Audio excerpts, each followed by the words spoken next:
A fire broke out in Harford County Saturday morning. Investigators say strong winds contributed to its strength.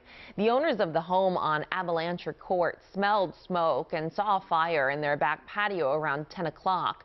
The fire spread to the outside of the house and onto the roof. The fire was contained and no one was hurt, but investigators say the winds played a role in how fast it spread. Wind gusts were up to 30 miles per hour.